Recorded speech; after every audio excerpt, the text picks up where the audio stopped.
If I had to start investing all over again today, this is exactly what I do. If you've wanted to invest but you're not sure how or where to even start because there are so many videos out there and you're just kind of lost, you're in the right place. So stick with me, I'll show you how to start, but I'll also go over the biggest mistakes, the one I wish someone had taught me sooner, because later I'm going to give you a tip that cost me years of growth. And I don't want that to be you. Quick disclaimer, I am not a financial advisor. Please always do your own research. This is not financial advice. All right, let's get into it. So before anything else, I want to talk about why this actually matters, because if you skip the why, you're probably not going to stick with it. For the longest time, my money just sat in a bank account. I thought that was the safe move because that's where I trusted my money to go. But here's what I didn't know. The money sitting in my bank account, the money I thought was safe, was actually shrinking every single day. It's called inflation. Inflation is when prices slowly rise over time. So each dollar you have buys a little less than it used to. And the change can be big. A few years ago, inflation hit almost 9%. That means something that costs $100 one year could cost $109 the next. This happened with food, gas, and rent all at once. Right now, inflation is sitting around 4%, so that same $100 would cost about $104 a year later. That is lower than 9%, but it still keeps going. This means your cash can sit in the bank and quietly lose value every year. You are losing buying power while you sleep, even though nothing feels wrong. That's when it clicked for me. If inflation is taking a little bit of my money every year, I need my money to earn it back. And that is basically what investing is. You put your money to work so it can grow instead of shrink. Take the S&P 500, which is made up of 500 of the biggest US companies. Over the long run, it has averaged about 10% a year. Even after inflation, that is still around 7% in real growth. So here's the trade-off. Inflation pulls your money down by a few percent,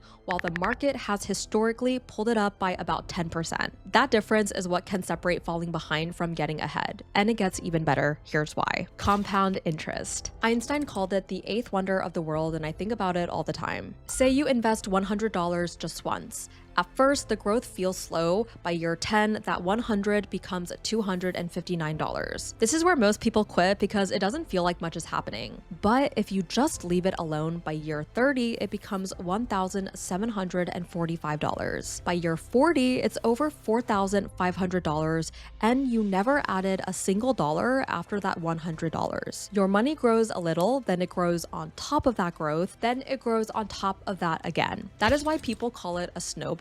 It starts small, but the longer it rolls, the bigger it gets. So today always beats someday. And remember, that is just $100 one time. If you add a little every single month, that is how $1,000 can turn into six figures. So now the question is, if investing helps your money grow, what do you actually buy? Okay, so you want to invest, but what do you actually buy? This is where a lot of people get stuck. They're so scared of making the wrong choice, they make no choice at all. The big mistake is chasing hot stocks. Just because a stock went up last year doesn't mean it'll go up again. Sometimes it does, but at that point, you're basically gambling, and that is a hard way to win. And I will be the first to admit I have been there during the whole GameStop and AMC wave when Robinhood froze and everyone online was hyping it up. I got caught up in it too. Everyone was going crazy and I didn't want to miss out. That taught me a lesson. Chasing hype is one of the easiest ways beginners lose money. So here's the smarter move: index funds. An index fund lets you buy a tiny piece of many companies at once, like the S&P 500, which includes 500 of the biggest companies in the US. With one buy, you can own pieces of hundreds or even thousands of companies. Think of it like putting your eggs in a bunch of different baskets. If one cracks, you barely feel it. And this is not just beginner advice. Even Warren Buffett, one of the greatest investors ever, says most people are better off buying index funds. So now the question is, which ones? Let me show you the funds I personally use, why I use them, and the one number I always check before buying any fund. Before you buy any fund, look at the expense ratio. That is the yearly fee the fund charges to manage your money. For example, if a fund has a 1% expense ratio, ratio and you invest $10,000, you pay about $100 a year in fees. That may sound small, but it can add up over time, especially as your portfolio grows. So when I compare similar funds, I usually choose the one with the lower fee. The main fund I use is VTI, which is Vanguard's total stock market ETF. I think of VTI as my foundation. It's not trying to pick the next hot stock. It's just giving me broad exposure to the US stock market in a simple, low-cost way. And this is why the expense ratio matters. VTI's fee is only 0.03%, which means if I had $10,000 invested, I would pay about $3 a year in fees. That's basically nothing compared to a fund charging 1%, which would cost about $100 a year on that same $10,000. But here's the part beginners need to understand. VTI is broad, but it's not evenly split between every company. The biggest companies still carry the most weight. So when you buy VTI, you already own a lot of the big names people talk about, like Nvidia, Apple, Microsoft, Amazon, and Google. And that leads to something I wish I understood earlier. Owning more funds does not always mean you are more diversified. A lot of beginners buy VTI, then add QQQM because they hear it has more tech. And that can be fine, but you need to know what you're actually adding. QQQM already has a lot of the same big companies that sit near the top of VTI, like Nvidia, Apple, Microsoft, Amazon, Google, Meta, and Tesla. So instead of spreading your money into something completely different, you may just be putting more money into companies you already own. That's not automatically bad. I actually own QQQM myself, but I own it on purpose because I want a little extra exposure to tech. The problem is when people buy it thinking they're adding a whole new layer of diversification, when really they're just doubling down on a lot of the same names. And QQQM also has a higher fee than VTI, so it's worth knowing why you own it. So if VTI already gives you US stocks, the next question is, what are you still missing? That is where VXUS comes in. VXUS is also an index fund, but instead of focusing on US companies, it focuses on international companies. So if VTI is the US side of my portfolio, VXUS is the rest of the world side. That includes companies from places like Europe, Japan, Canada, and emerging markets. The fee is still low, around 0.05%, so it keeps the same idea, broad exposure without paying a lot. And this is why I like pairing it with VTI. VTI gives me the US market,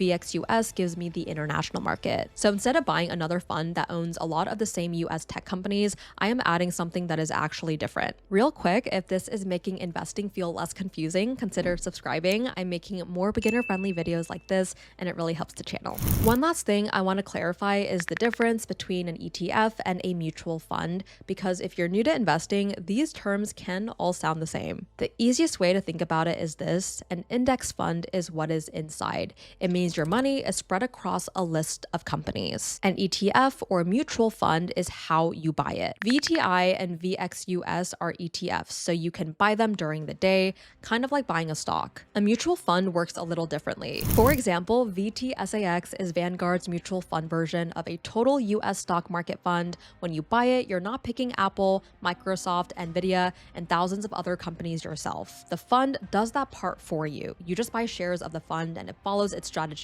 in the background. So for a simple index mutual fund, it can be very hands-off. You still choose the fund and decide how much to invest, but you do not have to manage every company inside it yourself. So don't overthink the name, just ask yourself, what does it own? What does it cost? And does it actually make sense for me? Before you invest a single dollar, ask yourself two questions. First, do you have any credit card debt or any other high interest debt? Credit cards can charge crazy interest, sometimes around 25% a year. So if you owe $1,000, you might pay around $250 a year just in interest. If that's you, I would pay that off first, because paying off a 25% debt is like getting a guaranteed 25% return, and the stock market cannot promise that. Think of it like a hole in your gas tank. Patch the hole first before you add more gas. Second, do you have an emergency fund? That just means cash set aside for real life. A lost job, a flat tire, a surprise medical bill.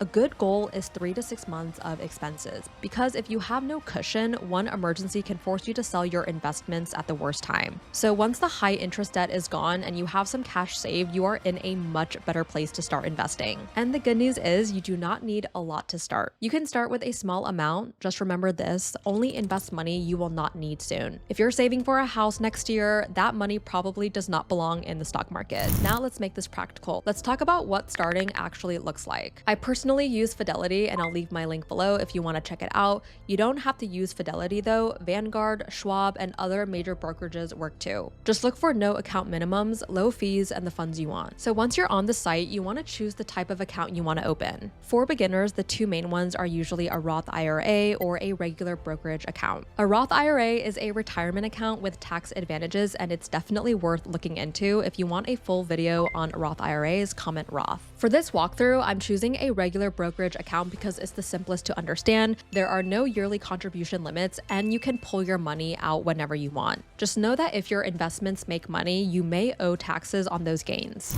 From there, it'll ask you if you're already a customer, whether the account is just for you, and then it will ask for your personal information. After that, you create your login, link your bank, and transfer however much you want to start with. Once the money is in, you search the fund, enter how much you want to invest, review everything, and place the order. That's really it. Open the account, fund it, and buy your first investment. Once you do that, you have officially started. Now let's talk about one of the hardest things of investing: what to do when the market drops. And for long-term investing, the answer is usually simple but not easy. You hold. Because this is where a lot of people lose money. Not because the market drops, but because they panic and sell while it's down. So I want you to look at this chart. Over the last 30 years, the market has had some ugly moments. The dot-com crash, the 2008 crash, the COVID drop.